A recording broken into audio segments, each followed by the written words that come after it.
The Battle of Hogwarts was won, but what happened next? What are the destinies of Harry, Ron, Hermione, and other favorite characters? Watch to explore their lives years after the dust settled. Let's dive in. Ron Weasley. Did you know that J.K. Rowling had an idea that one of the Golden Trio might die? Midway through, which I think is a reflection of the fact that I wasn't in a very happy place, I started thinking I might polish one of them off.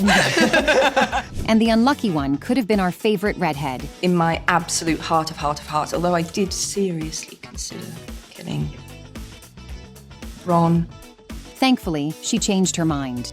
And as we know from the epilogue, Ron survived the Battle of Hogwarts. He married Hermione and had 2 kids, Rose and Hugo Granger Weasley. Rowling once mentioned that the pair had too much fundamental incompatibility and would have to work on their relationship. Maybe she and Ron will be all right with a bit of counseling. He needs to work on his self-esteem issues, and she needs to work on being a little less critical. Still, she acknowledged that Ron matured significantly and found his own voice.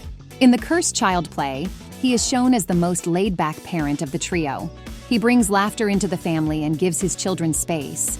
Ron remains close friends with Harry, and they became colleagues. Neither of them returned for their 7th year at Hogwarts. They became Aurors and helped reform the Ministry of Magic after Voldemort's fall. J.K. Rowling revealed that together, they utterly revolutionized the Auror department. They are now the experts. It doesn't matter how old they are or what else they've done. However, after a few years at the Ministry, Weasley retired and went on to help his brother George run his joke shop. This job also allowed Ron to express his fun, inventive side and kept him close to family. Hermione Granger. The first thing she did after the Battle of Hogwarts was find her parents in Australia and restore their memories. In a very Hermione way, she went back to school to finish her 7th and final year. Afterward, she started working for the Ministry of Magic. There, she continued to fight for house elf rights, and later assisted in eradicating the old laws biased in favor of pure bloods. Eventually, as revealed in The Cursed Child, she became the Minister of Magic. Hermione also translated The Tales of Beedle the Bard, which was originally written in runes. She published it with all of Dumbledore's notes on every page. So much is expected of you as you become a woman, and often you are asked to sacrifice parts of you. Hermione doesn't. She doesn't play the game, if you like. In The Cursed Child, she's shown as a powerful, competent, and respected leader. She is a strict but loving mother who encourages ambition in her children, especially in Rose. Before we go on, check if you are subscribed to our channel. We've got a lot to tell about your favorite shows and movies. George Weasley. He never really got over losing his twin brother. A lot of readers ask me, was George all right? And of course he wouldn't be all right, would he? That's the reality. However, George found support in Fred's ex-girlfriend, Angelina Johnson. Maybe it's a bit unhealthy, but I think that they would have been as happy as he could be without Fred.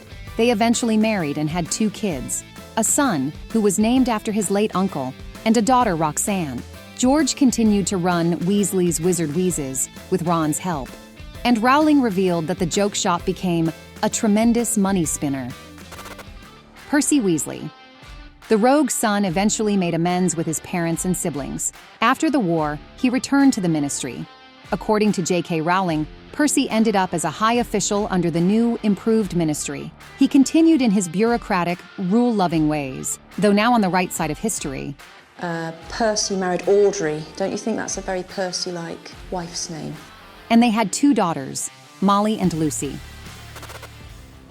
Bill Weasley. As we all remember, Bill wed Fleur Delacour shortly before the Battle of Hogwarts. They settled at Shell Cottage, a seaside home that became a temporary safe haven for Harry, Ron, Hermione, and others during the war. After the victory over Voldemort, Bill continued working for Gringotts as a curse breaker. Bill and Fleur had 3 children, Victoire, Dominique, and Louis. And what about Charlie Weasley? The second oldest of the redhead siblings didn't appear in the Harry Potter films. We could only catch a glimpse of him in the photo in the paper. But Rowling confirmed that he continued his work as an expert in dragonology. Charlie had children or married, just more interested in dragons than women. However, he definitely became a cool uncle to his many nieces and nephews. Luna Lovegood. Just like Hermione, the eccentric Ravenclaw completed her education. Afterward, she became a famous wizarding naturalist. Luna continued to march to the beat of her own drum and traveled the world in search of strange creatures. She actually discovered and classified many species, but unfortunately, she was never able to find a crumple-horned snorkack. However, during her travels, Luna met and eventually married Rolf Scamander, who was the grandson of the man behind the textbook Fantastic Beasts and Where to Find Them. So they'd have a very interesting life, globe-trotting and looking for weird animals. But I think she'd have twin boys, Lorcan and Lysander. The boys would be much younger than the kids of the Golden Trio, as she settled up much later in life. Neville Longbottom.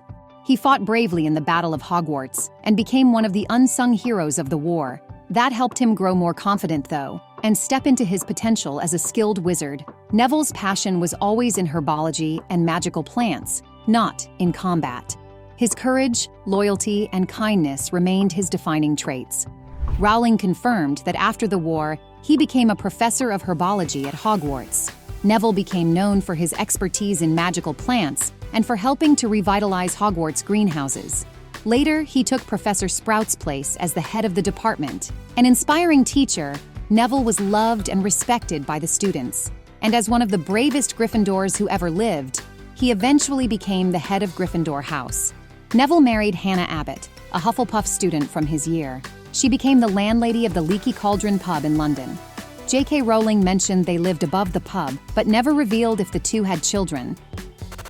Draco Malfoy. Along with his parents Lucius and Narcissa, Draco managed to avoid imprisonment in Azkaban. This was largely because of Narcissa's crucial lie to Voldemort about Harry being dead. Lucius, in his turn, reportedly provided evidence against other Death Eaters to secure their freedom. Draco's time as a reluctant Death Eater profoundly affected him. He abandoned the old pureblood ideals he was raised in. Still, he married a pureblood witch, Astoria Greengrass. Notably, she also held more tolerant views than many traditional pureblood families. So Lucius and Narcissa were not happy with their daughter-in-law's liberal ideas. Draco and Astoria had an only child, a son named Scorpius Hyperion Malfoy. Sadly, Draco's wife died young. In The Cursed Child, it was revealed that she suffered from an inherited curse that was destined to cut her life short. She passed away during the summer before their son was due to start his 3rd year at Hogwarts.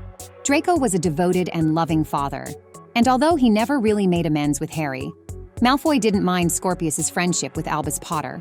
Draco was independently wealthy from the family fortune, so he did not need to pursue a traditional career path like Harry, Ron, or Hermione. He continued to reside at Malfoy Manor and developed an interest in alchemy as a hobby. Harry Potter. As we know from the epilogue, he married Ginny Weasley. And they have James, Sirius, godparents Ron and Hermione. They have Albus Severus, who's the one I'm most interested in. And then 3rd, Lily Luna, for their dear friend. J.K. Rowling was asked once which of his kids Harry gave the Marauders map to, and the author revealed, "I've got a feeling he didn't give it to any of them, but that James sneaked it out of his father's desk one day." As we've mentioned before, Harry did not return to Hogwarts for his 7th year. He became an Auror instead, the job he always dreamed of. Harry quickly rose through the ranks and became the head of the Auror office at the age of just 26. Later on, he was promoted to oversee the entire Department of Magical Law Enforcement. That is one of the highest-ranking roles in the ministry. And Harry remained dedicated to justice and ensuring that no Dark Lord could rise again. His wife, however, chose a different career. Ginny Weasley. A skilled athlete, she earned a pro contract right after Hogwarts. Ginny became a chaser in an all-female team, the Holyhead Harpies. She was considered highly talented and played for several years. Ginny left the dangerous sport to raise her 3 children. Given that, Molly and Arthur Weasley became the grandparents to 12 grandchildren, 7 granddaughters, and 5 grandsons. Later, Ginny transitioned to a career in journalism. She wrote for the wizarding newspaper, The Daily Prophet, mainly covering Quidditch events. That is all for today. Whose career impressed you the most? Share with us in the comments. And subscribe to keep up with our new videos about your favorite shows.